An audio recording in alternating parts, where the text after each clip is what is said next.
Nous ne sommes pas des professionnels en la matière, nous ne sommes pas des experts en la matière, mais le petit retour d'expérience que nous avons peut nous permettre de chercher les mots, de parler en même temps qu'on réfléchit pour donner quelques brins de solutions ou du moins de réponse à la problématique posée.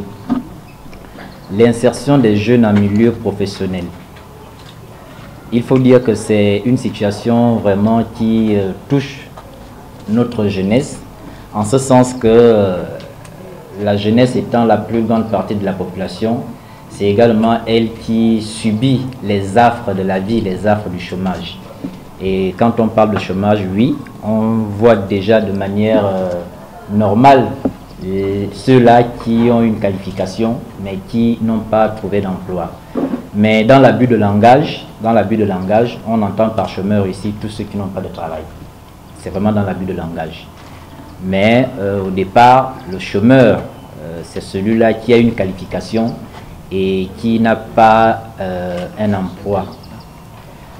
Il faut dire que cette situation, qui n'est pas une exclusivité au Gabon, on la vit dans la majorité des pays du monde, le chômage. Et je réponds déjà tout de suite à la question qui a été posée avec une réponse totale. Non, le président de la transition, ou du moins le CTR, il ne pourra pas trouver le travail à tout le monde. Il ne faut pas qu'on se leurre. Et je suis même tenté de dire que même le président qui va arriver ne pourra même pas. Parce que cette probabilité ne sera jamais nulle. Il y aura toujours un pourcentage de chômeurs. Cela voudrait dire que l'État ne cherche pas à enrayer totalement le chômage parce que ce n'est pas possible. Mais l'État cherche à mettre en place des mécanismes qui pourront permettre d'atténuer au maximum ce chômage-là. C'est dans ce sens que la première chose à faire, c'est ce qu'on appelle l'adéquation formation-emploi. Il faut déjà mettre en place un programme de formation qui est contextualisé en fonction du pays, en fonction des besoins du pays.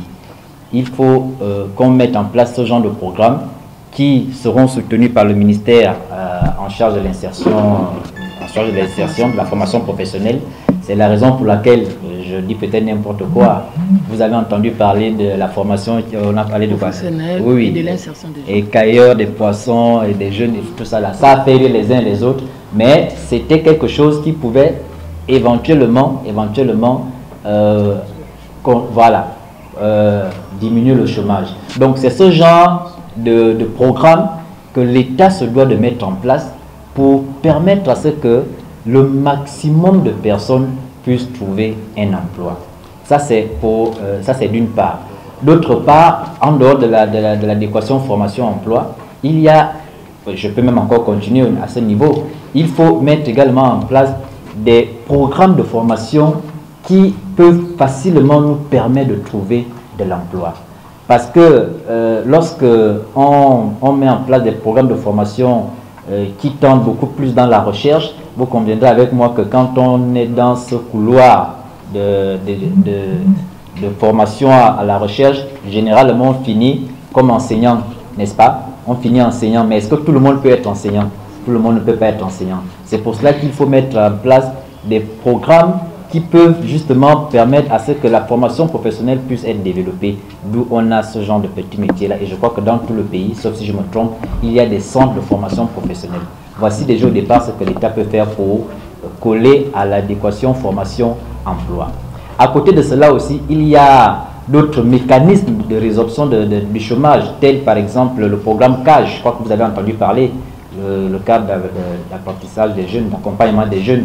C'est un programme qui permet à l'État de demander, ou du moins comment je peux dire ça, de commander, bon le mot est peut-être trop fort, mais ça ressemble à quelque chose comme ça, de commander aux entreprises de prendre systématiquement des jeunes qui sortent de l'école.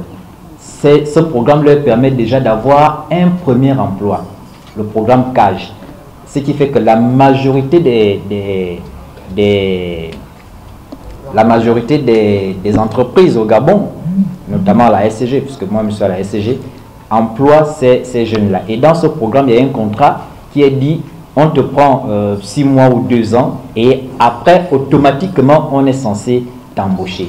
Malheureusement, vous connaissez notre pays, du moins ce qu'il était avant, ça n'a pas souvent suivi parce qu'il n'y a pas souvent eu également un suivi ou encore une surveillance accrue sur ce modèle-là. C'est la raison pour laquelle vous avez entendu dernièrement à Hancock, où le président de la transition a tapé la main sur la table pour que les entreprises qui sont là-bas puissent justement respecter ces dispositions-là. Donc, voilà un peu de façon ramassée le genre ou encore le style de formation, le style de programme que l'État se doit de mettre en place pour accompagner les jeunes, pour accompagner la population. Dans un premier temps, faire de l'adéquation formation-emploi, mettre en place des programmes de formation qui pourront permettre à la jeunesse tout de suite de trouver un emploi au sortir de cette formation, d'une part, et d'autre part, d'accompagner ces jeunes-là qui vont justement intégrer le milieu professionnel. Il y a cela. Il y a également un autre pan, puisque le président l'a dit tout à l'heure, l'insertion des jeunes en milieu professionnel, qui dit insertion des jeunes, dit leur trouver également de la place à la fonction publique.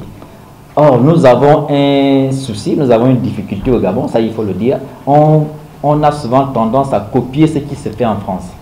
Et ça a souvent de l'incidence sur nous, notamment en ce qui concerne le programme de l'âge de la retraite. Parce que plus on pousse l'âge de la retraite, plus les postes budgétaires qui devaient être libérés pour permettre aux jeunes d'être intégrés vont se faire très rares.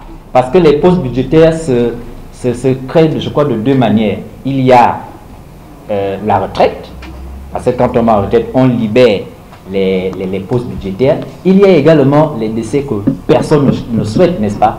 Personne ne souhaite les décès parce que quand quelqu'un décède, ce n'est pas une bonne chose. Mais sur un plan, on va dire, recherche du travail, ça crée un poste budgétaire. Or, si on ne fait que repousser l'âge de la retraite, automatiquement, ça fait en sorte que les jeunes qui pouvaient intégrer la fonction publique se voient leurs difficultés s'agrandir. Donc voilà un peu tous ces contours que l'État se doit de regarder, que l'État se doit de vérifier pour permettre à ce que les jeunes intègrent naturellement ce domaine-là. Maintenant, il y a un troisième pan que nous, Gabonais, de façon générale, on a du mal à regarder parce que nous sommes en général paresseux. Il y a le côté entrepreneurial. Parce que l'État ne peut pas tout faire. L'État ne peut pas tout faire. Il est également de notre devoir en tant que citoyen, en tant que jeune, d'être un moteur ou encore un vecteur de création de ressources. La création de ressources ici, c'est justement développer l'entrepreneuriat. Ce que l'État a à faire, c'est de mettre en place des mécanismes qui peuvent permettre la facilité à l'entrepreneuriat. C'est la raison pour laquelle il y a l'ANPI qui favorise justement ce système administratif-là. Il revient maintenant aux jeunes de voir qu'est-ce que je sais faire, qu'est-ce que je peux développer. Si je sais vendre les coquettes, je peux commencer par vendre les coquettes et puis après, je vais ouvrir un restaurant et puis après, ce sera une chaîne de restaurants. Je parle en même temps que je réfléchis. Ce sont des exemples comme ça. Mais malheureusement, les jeunes de façon générale, la population de façon générale, on a souvent du mal à regarder également ce côté-là. C'est vrai, pour entreprendre, il faut les moyens. Entreprendre, c'est prendre des risques. Ce n'est pas faux. Mais comme on dit, quand les choses sont dures, sur les durs avancent. C'est à nous justement de voir dans quelle mesure on peut prendre notre destin en main pour permettre de faire en sorte que nous-mêmes, nous soyons un vecteur, justement, un moteur à la réduction du chômage et pour favoriser l'insertion des jeunes. Et je vais terminer par là, comme on dit, je crois que c'est dans la Bible, je ne sais pas trop, j'espère. Aide-nous. Merci.